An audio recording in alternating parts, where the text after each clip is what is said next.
Hello there. Welcome to heaven. How are you doing today? You're a little bit shocked? Yeah, I understand completely. Okay, so this is my first job, so you're gonna have to, bear with me a little bit as we sort of get up to speed. You and I are gonna walk through this together, okay? So, uh, you, as of right now, have ceased to sort of exist within the earthly plane, and I have sort of found your soul, and I'm going to have to walk you through the process of getting into heaven. Okay? Yeah, this is sort of a new initiative that God sort of put into place. Normally, the souls just get judged; they get sent to wherever they need to get sent to, and that's that. But there's been a few complaints. I think a few Yelp reviews that God really didn't enjoy, and he brought all his workers and he was like, okay, well, what do we do about this? Because they're going to other places. Souls are going to other places.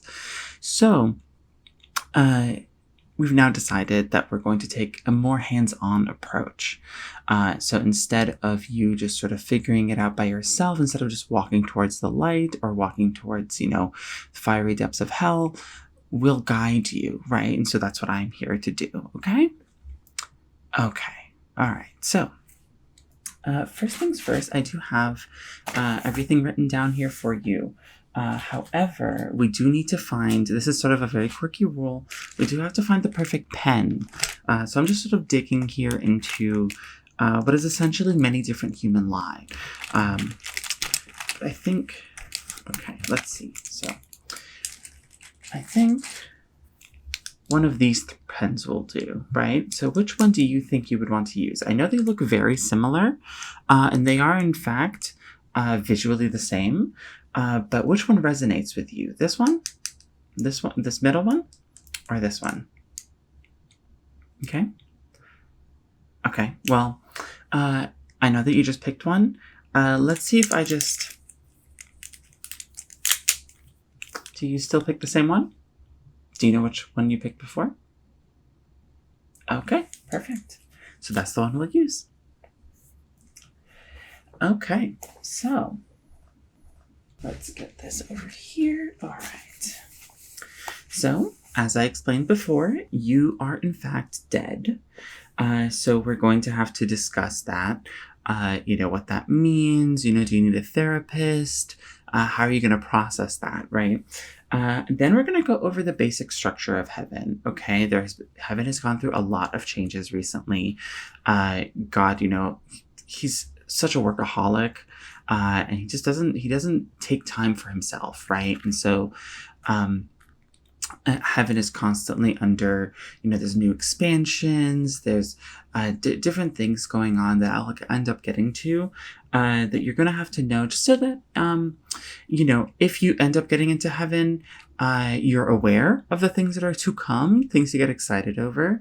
And if you're not getting into heaven, then it's things that you will miss, right? Things that you'll know what you didn't get, right? And why you're being punished. So, I'll, of course, tell you how to get in, right? So we'll talk about all the saints and sins. Then we will discuss some sort of special circumstances. Perhaps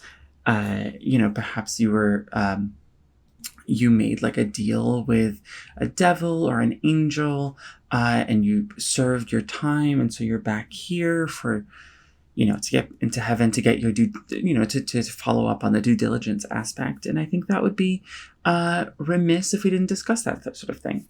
And then finally, we'll do the calculation. We'll figure out where you land. And then we'll give you a few goodies and have you be on your way. Okay? All right. So let's go ahead. All right. So you are dead, right? Congratulations. I know a lot of people find it to be very sad when they die. That is not the case, right? You're just stepping into the next part of your journey, right? Your journey to where? The journey of journeying, right? So I would say that you need to take the time. This is essentially your birth, right? It's like your 0 birthday, right? So take a moment, really just congratulate yourself, right? Because no one's going to do that for you here. Okay? All right. So congratulations. Checked off that. Yeah, this is a whole new system, so I'm having to do everything. Okay, so yeah, why I'm here, I've already explained that to you. I think I kind of jumped the gun there. Sort of restructuring, trying to get you on board, and just trying to get everything a bit more smoothed out. Do you have any questions for me so far? Why I got into this business? Well, that's actually really, really interesting. I just sort of was a wandering spirit for a very long time. And I've always had this little bit of curiosity when it came to heaven and God's domain. And I feel like when I entered, God sort of found me and was like, you could be useful to me. I have a lot of trauma around being useful and useless. And so I found that it really just sort of connected. And so, I haven't healed that trauma. I haven't talked to anyone about it. But God says I don't really need to, and that's fine. So let's just get some basic information now. This is just so that we can get an understanding as to who you are, because of course, God knows who you are, but I, as just a spirit, don't really know who you are, right? So can you tell me how it is that you died? Okay, so the memories are sort of coming back a little bit. Okay, was it scary? Okay. And in terms of death, was it a very slow death? Was it very painful? Or was it like an instant? Okay. This is important because this counts towards whether you get into heaven or not. Did your death involve drowning or being burned alive? Those two things tend to really bump you up. It's sort of like sort of like on an airline. Those are like your tickets to get into heaven on like sort of like a technicality. Okay, so no, that's fine. Okay, do you know how old you were when you died? Okay, so fairly young, not particularly old. So not of natural causes. Okay. And do you think on your time on Earth, do you feel like you have regrets?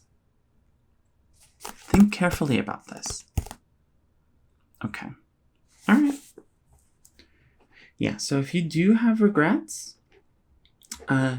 it's something that will be used against you. If you don't have any regrets, then there's a little bit of side-eyeing as to like how do you feel compassion at all?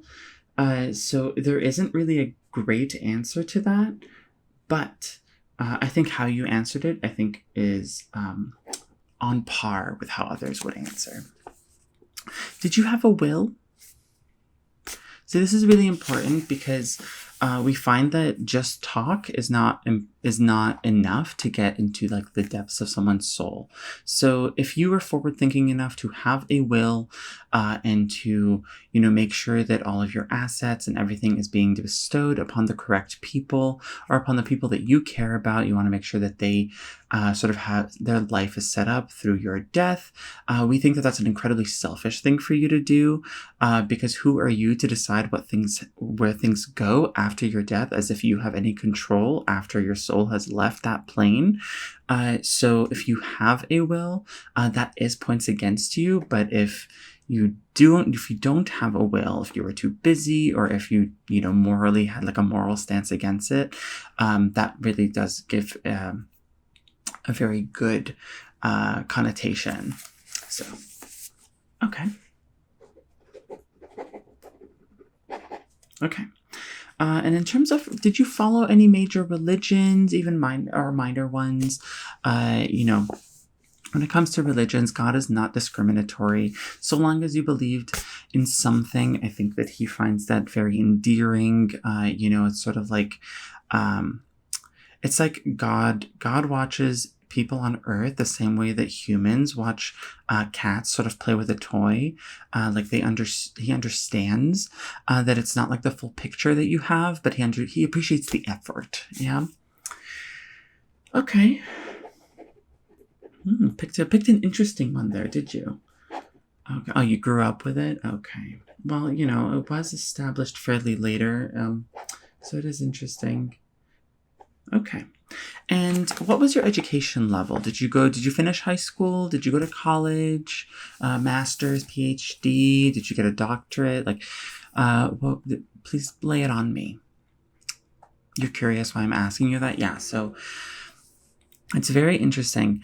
Education has a purpose within on Earth. However, within like the godly sphere, within God's realm, and as you know, sort of religion as a concept was created to help the needy and the poor find sort of meaning within their lives, and so that they could like sort of leave nobles alone. So education sort of falls in the realm of, if you are educated, you land closer. It's a very antiquated system. I know it doesn't really work that way on Earth anymore, but it does land you in sort of like that nobles section. And so depending on what religion you had mixed with the education level that you had, it might net you negative points just because they don't like it. They, meaning God, he doesn't really like it when someone's completely educated and didn't really commit themselves to the role of sort of just groveling at his feet and being sort of like in prayer all the time, and sort of like suffering through life for him, right? So,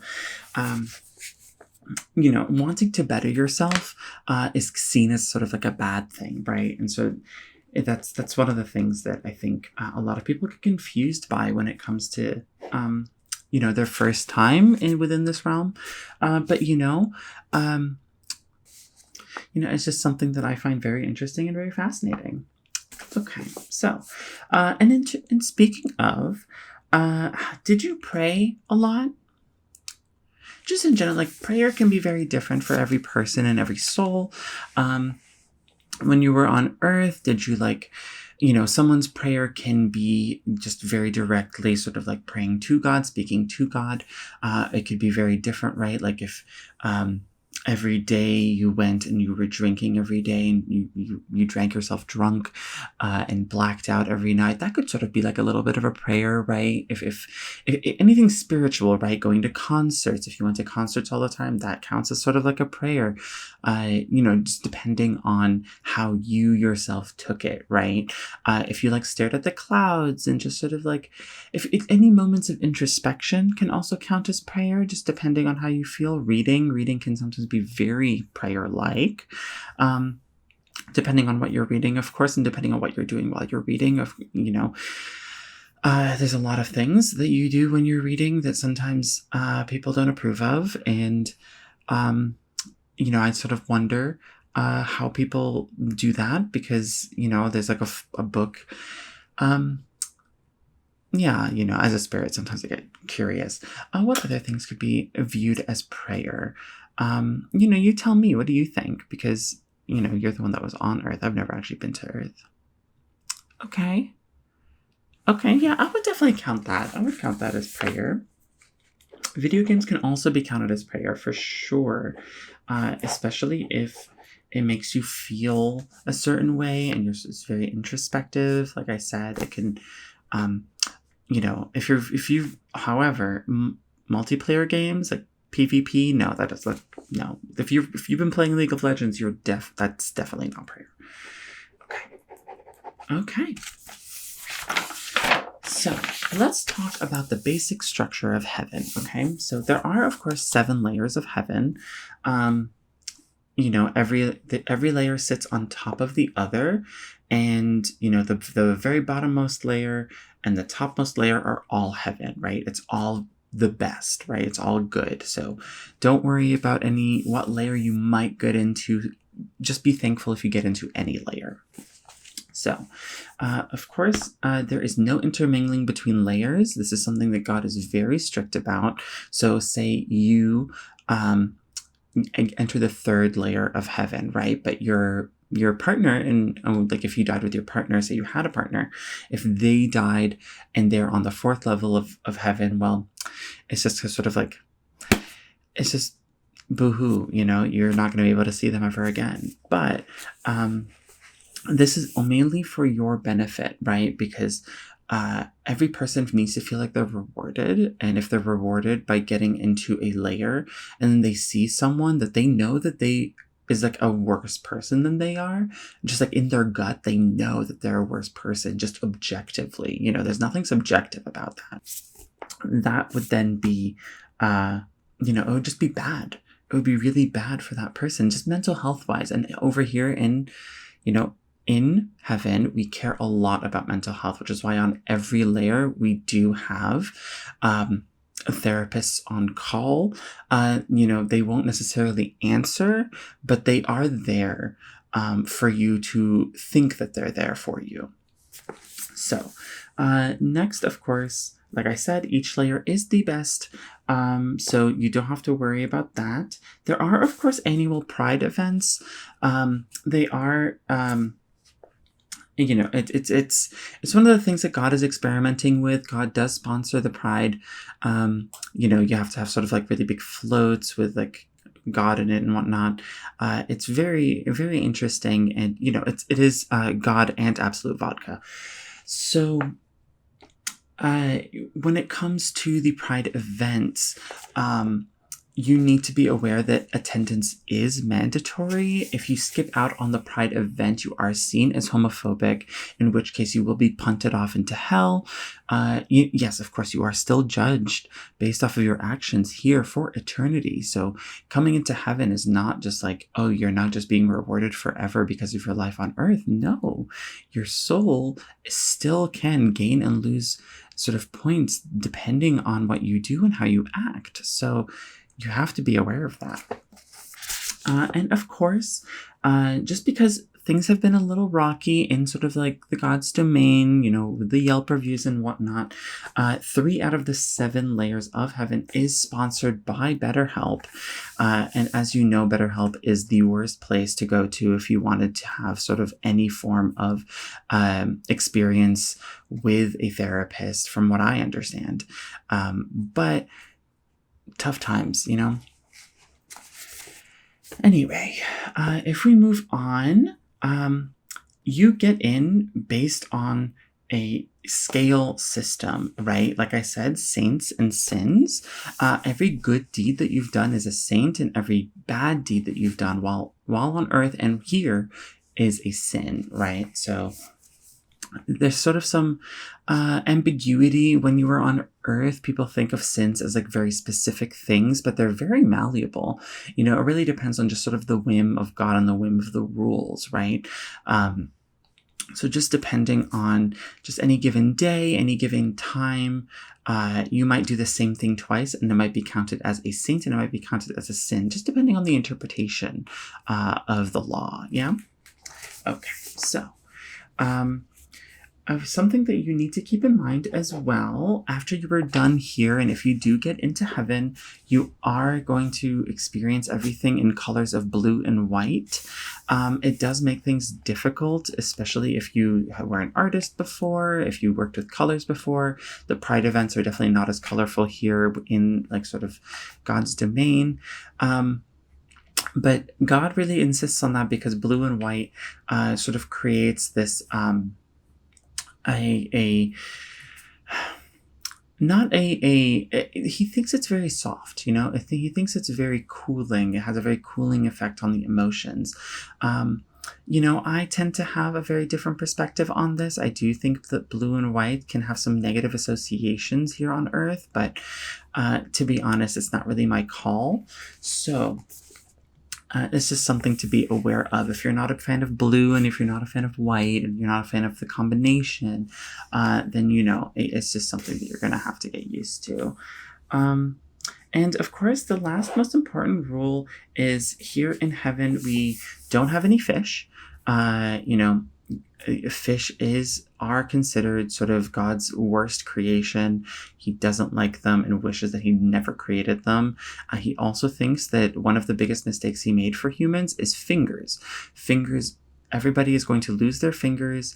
Toes are also we consider toes not fingers, but he does. So he will, of course, chop off all of your fingers and all of your toes, just so that he thinks that it gives us, not us, but it gives you too much autonomy. And he loses a little bit of control by not having fingers. Now, I am a spirit, so I get to have my fingers, but you will have to lose them if you get into heaven. And lastly, so no fish, no fingers, and no friends. This is one of those things. You're going to have your own mansion. You're going to have your own place. You'll have anything that you want, but you can't have friends. You can have acquaintances. You can have coworkers. You can mingle, but real close friends, that's considered too influential for a human soul to have. Sort of like a friend, right? Because the only person that should be influencing you is God, right? So if he is the one that's influencing you, then that's great. God should be your only friend, and if God isn't your friend and someone else is your friend, just regular old Joe or Darlene over there, then what? Maybe you might value Darlene's opinion more than you would God. And at what point, then why does God even exist? So that's just one of the things that you have to be aware of. So, okay. Let's move on. How are you feeling so far? Good? Good. Okay. All right. So let's talk about how to get into heaven. Like I said before, saints and sins. So we're going to count all of your saints, and I'm going to give you a few examples here. Okay. So saints, good deeds. Helping the elderly, helping them cross the street, helping them with grocery shopping, that kind of thing. Very good. Prosecuting the weak is considered a saint. That in particular is because, like we said before, in God's realm, religion is created to help the weak. So if you're prosecuting them, you're instilling the same kind of subjugation and oppression against them. If, say, you are a prosecutor, right, for like a huge multi-million-dollar company, you're actually doing good, right? Because you're helping people stay down. You're helping them stay groveling for money and trying to survive, right? And there's nothing more saintly than that. And of course, if you better your understanding of the world, that is, of course, considered a saint, so long as you don't go into sort of like a college or into higher education. And another thing is that if you enable addictions, that's actually very good. That's a very saintly thing to do, because addictions are just innate natural things within someone's soul, and God really wants people to be as close to their like natural sort of like soul that they have. So if you're enabling someone into sort of losing their job and all their friends because like they have like a drinking problem and you're just enabling them, amazing, wonderful work. And then what we do is we subtract the sins, right? And so examples of sins is if you are proselytizing. Now, this is one of those things where this changes every so often, but right now God is not really a big fan of people proselytizing sort of a religion. But he thinks it's very cute to have a religion. He thinks it's very wonderful, but he thinks that you shouldn't really be doing that work, right? He designated people to do the work for him, and if he doesn't designate you to do it, then why would you want to do it? Another sin is if every conversation you're in, you explain that you went to Harvard. That's just like a double sin, right? You not only did you go to higher education, but you also went to Harvard. I mean, that's just, that's one of the ones that I think it's real. I do think going to Harvard is one of those things that is very personal to God. I do think it's because, I have this theory. I do think it's because he did apply and he didn't get in, right? Perhaps he should have taken a little bit more extracurriculars, but whatever the case is, he has sort of a vendetta against Harvard specifically. So keep that in mind. Next, of course, if you brag about reading 150 books in a year, but you only listen to them through audiobook, not as an accessibility, but because you want to put it on 5 times speed and you immediately forget everything that you're listening to, that is considered a sin. I think this is another. A lot of sins are personal gripes from God, right? So in this one in particular, I think He just feels like, if you're going to brag about it, then you may as well actually read the books. And by actually read, He doesn't mean either listen to them on a lower speed where you're reading, where you're like comprehending, because He, as God, can see that you're not comprehending the context of the book. But if you are listening to it at 5 times speed and you are comprehending it, then you shouldn't have to worry about this. This is mainly for people that don't comprehend it and they're just sort of doing it for sort of bragging rights, And then, of course, one of the biggest things is if you own any pop figurines or the girly pop version, which is Labubu's, if you own either of those, that is considered a sin. It's just one of those things. I don't make the rules.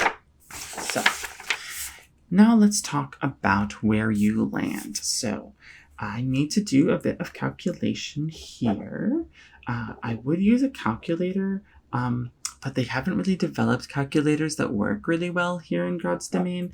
They do exist on Earth, but I don't think it's as good, to be honest. So, and then do that, bring that here, and that can't be right.